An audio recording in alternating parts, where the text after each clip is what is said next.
কি সমাজ কি সমাজ সম্পর্কে কারো কোনো ধারণা আছে? আমরা সেটাই আমাদের কি বলা হয় সামাজিক জীব। কোথায় আসলে আমরা কি কি ধারণা আমি সমাজে কতগুলো স্তর আছে স্তর আছে আমরা যেহেতু জানি আমরা কি একা কি বাস করতে পারি?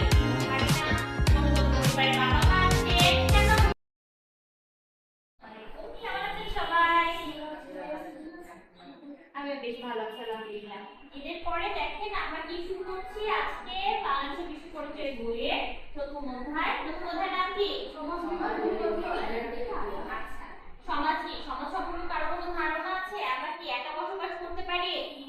না, আমরা অনেকেই একসাথে বসবাস করতে পছন্দ করি, তাই আমাদের কি বলা হয় সামাজিক জীব। কিন্তু আমরা সমাজে বাস করি তাই আমাদের কি বলা হয় সামাজিক জীব।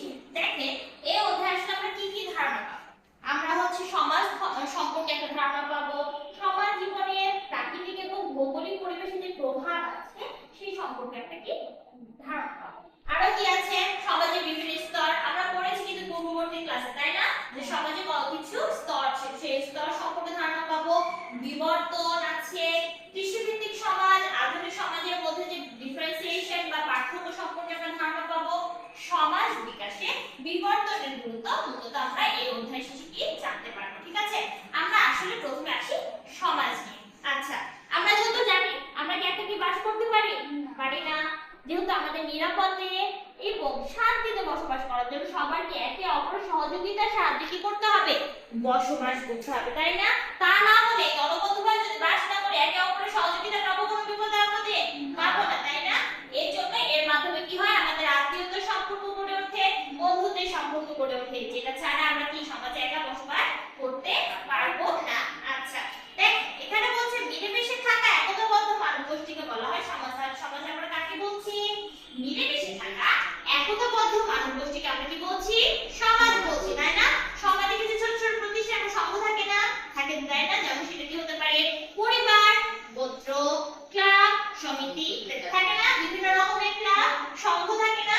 ঠিক এগুলাই হচ্ছে আমাদের সমাজের কি এক একটা প্রতিষ্ঠান এবং সংঘ। ঠিক আছে, যেহেতু আমরা কি পরিবারে বাস করি নাকি পরিবার বাইরে? পরিবারে বাস করি, তাই না? মা বাবা কি তাদের সন্তান সন্ততি এবং কি আরো আপনাদের কি পূর্বে জেনারেশন নেওয়া থাকে, তাই না? বিভিন্ন রকমের পরিবার কিন্তু আমাদের সমাজে আছে। ঠিক আছে, দেখেন কোন কোন পরিবারে বাবা মা আছে, দাদা দাদি আছে। আপনাদের ফ্যামিলিতে কি আছে বসি? দাদা দাদি আছে, বাবা মা আছে? আচ্ছা, সবাই আছে, তাই না? আচ্ছা, আমাদের প্রত্যেকের পরিবারে কিন্তু এরকম কি বাবা মা দাদা দাদি নানা নানি এরকম সাথে কি আমাদের পরিবারগুলো কি হচ্ছে গড়ে উঠেছে। এবং একটা গুরুত্বপূর্ণ বিষয় হচ্ছে সমাজ গঠনের সবচেয়ে প্রথম ধাপ হচ্ছে কি বলে তো? পরিবার। তাহলে সমাজ গঠনের প্রথম ধাপ কি? পরিবার, তাই না? আচ্ছা, দেখেন পরিবার বলতে কিন্তু প্রাচীন যুগে কিছুই ছিল না, তাই না? ছিল কি?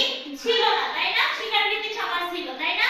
তাহলে দেখেন বিভিন্ন প্রতিকূলতার সাথে বেঁচে কি করতো মানুষ? কি করতো? বাঁচার চেষ্টা করতো। ঠিক আছে, এইভাবে মূলত সমাজের ধারণাটা কি আস্তে আস্তে বিকশিত হতে থাকে। হ্যাঁ, তো আজকে আমরা মূলত সমাজ সম্পর্কে একটা বেসিক ধারণা